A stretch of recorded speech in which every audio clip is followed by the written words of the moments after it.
Good morning, students. Today we'll discuss about the next topic of our chapter. In this lecture, we should discuss about the movement of substance through plasma membrane.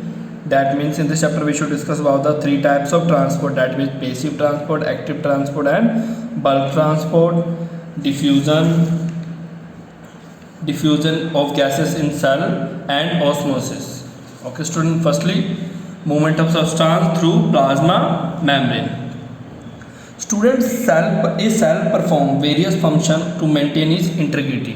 Means बेटा देखो, आपने छोटी class में बच्चे आपने ये पढ़ा है ना कि हाँ हम क्या करते हैं, अपने नाक से सांस लेते हैं. मीन्स कि अब जब सांस लेते हो तो जब आप सांस अंदर खींचते हो तो आप ऑक्सीजन लेते हो, और जब बाहर छोड़ते हो तो क्या छोड़ते हो, कार्बन डाइऑक्साइड. तो बच्चे आपने कभी ये सोचा है कि आप जो ऑक्सीजन लेते हो तो आप लेते तो ऑक्सीजन हो बट कार्बन डाइऑक्साइड कैसे छोड़ते हो? इसके पीछे बेटा क्या रीज़न है? बिकॉज आपने अंदर तो ऑक्सीजन दिया, इसका मतलब ऑक्सीजन ही बाहर निकलना चाहिए था, बट निकल क्या रहा है, कार्बन डाइऑक्साइड. तो इसका क्या रीज़न है? इसका रीज़न है बेटा कि हमारे बॉडी के अंदर बेटा काफ़ी सारे फंक्शंस होते हैं. वो किस में होता है बेटा? विदिन ए सेल. सेल क्या करता है? ऑक्सीजन लेता है, ठीक है बच्चे. फिर वो अलग अलग तरह के काम करता है. फिर वो क्या करता है, उस ऑक्सीजन को किस में कन्वर्ट कर देता है बच्चे? कार्बन डाइऑक्साइड में. और दोबारा वो कार्बन डाइऑक्साइड क्या करता है, हमारे बॉडी से बाहर निकलता है. ओके बच्चे, तो इस लेक्चर में बच्चे हमने ये पढ़ना है कि कैसे वो ऑक्सीजन लेता है और उसको कार्बन डाइऑक्साइड में कन्वर्ट करता है, उसका यूज़ कैसे करता है. सबसे पहले देखो, the plasma membrane play important role in act as a physical barrier between the internal and external environment of cell. Means बेटा मैंने आपको प्रीवियस लेक्चर में बताया था कि सेल्स के आसपास क्या होते हैं बेटा, फिजिकल बैरियर होते हैं. और वो इंटरनल एक्सटर्नल मीन्स कि कौन सा चीज़ सेल के अंदर जाएगा और कौन सा चीज़ सेल के अंदर से बेटा बाहर आएगा, और वो कौन सा डिसाइड करेगा बेटा? Semi permeable membrane. मैंने बोला था ना, सिलेक्टिवली सेमी परमेबल मेम्ब्रेन होता है इसमें, जो कुछ सिलेक्टिव चीज़ों को अंदर जाने देता है और अंदर से बाहर आने देता है. The selective permeable nature of a membrane regulates the enter exit of the some substance and its out of the cell, in or out of the cell. This feature of plasma membrane help to maintain the constant integral environment. Means कि ये जो process होता है बच्चा, यही cell के अंदर क्या होता है कि उसकी इसी पे बेटा फंक्शन करके सेल क्या कर पाता है, अपना जो काम करता है अपना वो काम कॉन्टिन्यूसली बिना रुके कर पाता है. बिकॉज वो कुछ जो मेन चीज़ होती है वो उनको अंदर भेजता है, फिर वो सेल उसकी यूज़ कर फिर वो कुछ जो हमारे बॉडी के लिए वो जो काम होता है वो काम करता है. देन वो in the form of waste, फिर वो कुछ वेस्ट को हमारे सेल में से बाहर निकलता है और वो फिर हमारे बॉडी से बाहर निकल जाता है. ठीक है बच्चे, अब देखो, there are the following mechanism are involve in the movement of substance through a cell membrane. सबसे पहले बेटा क्या होता है? Passive transport, active transport, and third is bulk transport. Firstly what is passive transport? Passive transport बेटा, passive transport का मतलब होता है बेटा वो मूवमेंट जिसमें कोई भी एनर्जी ना लगे.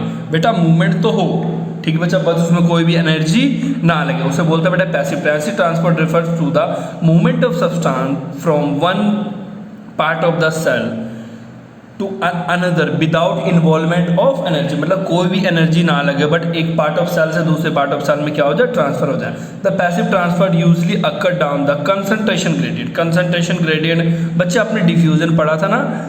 A substance moving from high concentration region to lower concentration is called diffusion. तो बेटा उसी बेसिस पे इसमें क्या होता है, ट्रांसपोर्ट होता है कंसंट्रेशन के बेसिस पे. ओके बच्चे, the molecule like water, gases, ions passes through plasma membrane by passive transport. और जो पैसिव ट्रांसपोर्ट होता है वो फर्दर बच्चे दो पार्ट में डिवाइडेड होता है. एक होता है बेटा डिफ्यूजन. अब मैं आपको डिफ्यूजन और ऑस्मोसिस के दो आपको सिंपल डेफिनेशन बताऊँ. डिफ्यूजन में क्या होता है बच्चे कि सब्सटेंस हाई कंसंट्रेशन से कौन से कंसंट्रेशन मूव करता है बच्चे, लोअर कंसंट्रेशन. बट एक याद रखना बेटा, ऑस्मोसिस बिल्कुल इसका ऑपोजिट है. इसमें क्या होता है बेटा, सब्सटेंस मूव करता है लोअर कंसंट्रेशन से हाई कंसंट्रेशन. दोबारा बच्चे, डिफ्यूजन में कहाँ से कहाँ मूव करता है, हायर टू लोअर कंसंट्रेशन, और ऑस्मोसिस में lower to higher concentration. Okay बच्चे, ये आपको याद हो गया होगा. फर्स्ट बेटा डिफ्यूजन. डिफ्यूजन हमने बेटा प्रीवियस फर्स्ट केमिस्ट्री का जो फर्स्ट टॉपिक था, चैप्टर था, उसमें भी किया था। डिफ्यूजन क्या होता है? Movement of very small molecule such as water, gas, ion through a plasma membrane occur through a diffusion. ठीक है बच्चा, ये मूवमेंट जो होता है इसमें मैंने ऊपर में क्या पढ़ा था हमने, इसमें एनर्जी की इन्वॉल्वमेंट नहीं होती। तो अगर एनर्जी की इन्वॉल्वमेंट नहीं होती तो फिर कैसे होता है बेटा? थ्रू, तो ये कैसे होता है बेटा? Through diffusion. अब डिफ्यूजन क्या होता है? Difference in concentration between two regions term as concentration gradient. मतलब क्या होता है डिफ्यूजन कैसे होता है? एक में कंसंट्रेशन ज़्यादा होता है, एक में कंसंट्रेशन कम होता है, मतलब कि दोनों के कंसंट्रेशन ग्रेडियंट में क्या होता है बच्चे? डिफरेंस होता है। डिफ्यूजन कंटिन्यू स्टिल, और डिफ्यूजन कब तक चलता रहता है? जब तक यूनिफॉर्म कंसंट्रेशन ना हो जाए। ठीक है बच्चे, मतलब जब तक बेटा हायर कंसंट्रेशन रहेगा तब तक वो लोअर की तरफ मूव करता रहेगा। और ठीक है बच्चा, और वो कब तक मूव करेगा? जब दोनों तरफ क्या हो? कंसंट्रेशन इक्वल ना हो जाए। ठीक है बच्चा, अब देखो बेटा, the process of movement of substance from the region of high concentration to lower concentration so as spread uniformly is called diffusion. ये तो बच्चे हमने फर्स्ट चैप्टर में भी पढ़ा हुआ है। अब बेटा नेक्स्ट टॉपिक आप पढ़ोगे बेटा, एक्टिविटी नहीं मैंने कराना है आपको, बिकॉज ये सेम एक्टिविटी हमने केमिस्ट्री के चैप्टर 1 में किया है, तो आप वहाँ से दोबारा कर लेना। ओके बच्चा, अब ये तो आपने डिफ्यूजन बोल दिया। ठीक है बच्चे, अब देखो डिफ्यूजन का फर्स्ट टर्म माइंड में रख लो बच्चे, from high concentration to lower concentration. अब बेटा ये तो मैंने आपको केमिस्ट्री में पढ़ाया था, तो ये सेल में कैसे, ये रूल सेल में कैसे लगता है? तो ये हम आप पढ़ो ये कैसे लगता है। ठीक है बच्चा, the above activity show the process of diffusion outside the living cell. ठीक है बच्चा, जो ऊपर वाली एक्टिविटी जो मैंने सिखाया था ना, बीकर लेते हैं, पोटेशियम पर मैग्नेट डालते हैं, छोड़ देते हैं कुछ देर बाद, वो डिफ्यूज होता है यूनिफॉर्मली। चाहे आप कोई भी किस तरफ से भी सैंपल लेके चेक करोगे तो आपको एक जैसा कलर दिखाई देगा। वो डिफ्यूजन मैंने केमिस्ट्री में कराया था, वो वीडियो आप दोबारा देख लेना, यूट्यूब पे पड़ा हुआ है। ओके बच्चे, ये बोला ये तो आउटसाइड द सेल वाला आपने बताया था, तो वो बोल रहा है however we can also observe the diffusion क्या होता है इनसाइड द सेल। अब ये कैसे होता है? द सेल मेम्ब्रेन अलाउ और एंट्री और exit of gases like carbon dioxide and oxygen by diffusion. Means बच्चे याद रखना, अब मैं आपको एक ना छोटा सा लाइन समझाता हूँ। इसमें क्या होता है बच्चे, जब भी आप ऑक्सीजन लेते हो, ऑक्सीजन क्या होता है बेटा? आपके हार्ट में जाता है। थ्रू हार्ट वो ऑक्सीजन बेटा कहाँ जाता है? थ्रू हार्ट वो ब्लड में मिक्स होकर वो कहाँ जाता है बच्चा? आपके सेल तक। फिर क्या करता है सेल? उस ऑक्सीजन को यूज़ करके काफ़ी सारे काम करता है। जब बेटा वो ऑक्सीजन को यूज़ कर लेता है तो आपको पता ना, हम कोई चीज़ यूज़ करते हैं तो कुछ ना कुछ वेस्ट जनरेट होता है। जैसे पेट्रोलियम, आप पेट्रोल यूज़ करते हो, धुआं निकलता है ना गाड़ी में, वैसे जब यूज़ करते हैं, जब भी आप सेल ऑक्सीजन का यूज़ करता है तो वो क्या जनरेट करता है बच्चे? Carbon dioxide. फिर क्या करता है, आपको पता ना हमारे बॉडी में ऑक्सीजनेटेड और डीऑक्सीजनेटेड दो तरह के ब्लड होते हैं। ठीक है बच्चे, एक तरफ ऑक्सीजनेटेड ब्लड का मतलब जहाँ ऑक्सीजन है, डीऑक्सीजनेटेड मतलब जहाँ ऑक्सीजन कम है। ठीक है बच्चे, तो फिर क्या करता है, जब वो ऑक्सीजन यूज़ कर लेता है बेटा, वो क्या प्रोड्यूस करता है? Carbon dioxide. ठीक है बच्चे, तो अब हम पढ़ते हैं वो कैसे होता है। अब देखो सेल मेम्ब्रेन, ये तो पढ़ लिया हमने। CO2 is a cellular base. ये क्या होता है बेटा? सेलुलर बेस होता है इन द सेल। ठीक है बच्चा, CO2 is the cellular base. अब बेटा खुद सोचो, अब देखो बच्चे, अब यहाँ से समझो, आपको पूरा समझ आ जाएगा। अब देखो बच्चे, अब खुद देखो, आपने ऑक्सीजन लिया।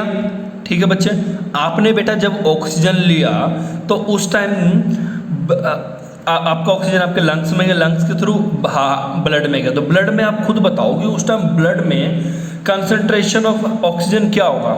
हाई होगा। हाई होगा ना बेटे, कंसंट्रेशन ऑक्सीजन हाई होगा, बिकॉज आप कंटिन्यूस ऑक्सीजन ले रहे हो, वो किस में जा रहा है? ब्लड में जा रहा है, तो ब्लड में कंसंट्रेशन ऑक्सीजन क्या होगा बच्चे? हाई होगा। तो वो आपको पता ना, कोई भी चीज़ कहाँ से मूव करता है? हाई से लो। तो अब खुद देखो, जब कंसंट्रेशन ऑफ ऑक्सीजन हाई है तो जब वो सेल के पास पहुँचेगा तो सेल में कंसंट्रेशन ऑफ ऑक्सीजन क्या होगा बच्चे? लो होता जाएगा, क्योंकि आपने जब अपने बाइक में पेट्रोल डाल दिया तो बेटे टाइम के साथ वो लो होता जाएगा, बट पेट्रोल पंप पे ऑलवेज कंसंट्रेशन क्या होता है? हाई होता है, मतलब पेट्रोल पंप ऑलवेज फुल रहता है। ठीक है बच्चे, अब देखो बच्चे, ये आपका ऑक्सीजन है, ऑक्सीजन सेल के पास गया। ठीक है बच्चे, ये जो ऑक्सीजन है इसका कंसंट्रेशन क्या है बच्चे, ज़्यादा है, और ये ऑक्सीजन बेटा कहाँ प्रेजेंट है, सेल के बाहर प्रेजेंट है, सेल के बाहर प्रेजेंट है आपके ब्लड में, ठीक बच्चा। उस टाइम उसका कंसंट्रेशन ज़्यादा है। इसका मतलब क्या है कि हमारा ऑक्सीजन कहाँ से कहाँ मूव करेगा, हमारा oxygen high concentration to low concentration move करेगा, बिकॉज इसके सेल के अंदर ऑक्सीजन कम हो रहा है टाइम के साथ। इसका मतलब क्या है कि ऑक्सीजन हायर से सेल की तरफ मूव करेगा लो। और आपको पता ना, जब भी आपके सेल के अंदर बेटा ऑक्सीजन जा रहा है, ये तो पता लग गया कि जब outside the cell concentration oxygen ज़्यादा था तो और inside the cell concentration oxygen कम था, इसलिए कि ऑक्सीजन मूव किया बाहर से सेल के अंदर मूव किया। आपको पता है जैसे जैसे सेल ऑक्सीजन का यूज़ कर रहा है वो क्या जनरेट कर रहा है बेटा, कार्बन डाइऑक्साइड। इसका मतलब विद इन ए सेल बेटा किसकी कंसंट्रेशन ज़्यादा है, कार्बन डाइऑक्साइड का, ठीक है। मतलब अगर इसका मतलब क्या है कि बेटा सेल के अंदर कार्बन डाइऑक्साइड का कंसंट्रेशन ज़्यादा है, पर सेल के बाहर क्या कार्बन डाइऑक्साइड का कंसंट्रेशन क्या है बच्चे, कम है। इसका मतलब क्या होगा, ये देखो लेस O2 इन सेल, ठीक बच्चा। इसका मतलब क्या है, ये छोड़ दो, यहाँ देखो मोर CO2 इन सेल। इसका मतलब क्या है, सेल के अंदर कार्बन डाइऑक्साइड का बेटा कंसंट्रेशन क्या है, ज़्यादा है, और सेल के बाहर कार्बन डाइऑक्साइड कंसंट्रेशन क्या है बेटा, कम है। ये तो ऑब्वियस सी बात है। इसका मतलब क्या है कि कार्बन डाइऑक्साइड कैसे मूव करेगा, मतलब हाई कंसंट्रेशन से लोअर कंसंट्रेशन, मतलब within a cell to out of the cell. मतलब क्या है कि सेल के अंदर से कहाँ जाएगा, सेल के बाहर। आई थिंक बेटा आपको समझ आएगा। मैं दोबारा बताता हूँ बच्चे, हमेशा कोई भी चीज़ कहाँ से कहाँ मूव करेगा, हाई कंसंट्रेशन से लोअर कंसंट्रेशन का मतलब लो कंसंट्रेशन की तरफ। मतलब क्या है कि हमारे जो ब्लड में ऑक्सीजन ज़्यादा होता है बट सेल में ऑक्सीजन कम होता है, इसलिए जब भी ऑक्सीजन सेल के पास पहुंचता है तो क्या होता है, सेल के बाहर बेटा, सेल के बाहर का मतलब होता है सेल के, ये सेल है, सेल के बाहर का आपका पूरा जो बॉडी है सेल के बाहर वाला, वो क्या है बेटा, वहाँ पे CO2 कंसंट्रेशन क्या होगा बेटा, ज़्यादा है, और पर सेल के अंदर कम है, क्योंकि बेटा जैसे आपने ऑक्सीजन डाला वो उसे CO2 में कन्वर्ट करना शुरू कर देता है, ठीक बच्चे। इसका मतलब हाँ, इससे हमें क्या पता लगा कि हायर टू लोअर मूव करेगा। इसका मतलब ऑक्सीजन सेल के बाहर सेल के अंदर मूव करने लग पड़ा, और जैसे वो सेल के बाहर सेल के अंदर मूव करने लग पड़ा तो ये तो एक प्रोसेस खत्म हुआ। उसके बाद क्या हुआ कि वो हौली हौली क्या कर रहा है, उस ऑक्सीजन को यूज़ कर रहा है। इसका मतलब ऑक्सीजन का लेवल कम हो रहा है, कार्बन डाइऑक्साइड का लेवल बढ़ रहा है। इसका मतलब हौली हौली क्या हुआ, concentration of carbon dioxide cell में ज़्यादा हो गया। इसका मतलब फिर दोबारा वही होगा कि वो जहाँ कंसंट्रेशन ज़्यादा है वो लोअर की तरफ मूव करेगा। इसलिए क्या हुआ कि जैसे इसमें कंसंट्रेशन ज़्यादा हुआ है, हायर से लोअर की तरफ मूव करने लग पड़ा। क्लियर है बच्चे? आपको नहीं पता लगेगा तो दोबारा लेक्चर में पूछना। Due to the difference in concentration of carbon dioxide inside and outside the cell, the gases move out the cell, that is gas move from region of high concentration to region of low concentration. In the same way oxygen enter the cell, क्योंकि cell के बाहर इसका concentration ज़्यादा है, cell के अंदर इसका concentration कम है, ठीक है बच्चे। This is demonstrate diffusion of vital gases, और ये उस चीज़ का डेमोन्स्ट्रेशन है कि कैसे हमारे बॉडी में से गैसेस का एक्सचेंज होता है, ठीक है बच्चे। ये बेटा इंपॉर्टेंट है, पेपर में पूछ लिया जाता है कि how the oxygen carbon dioxide exchange take place, ठीक है बच्चा।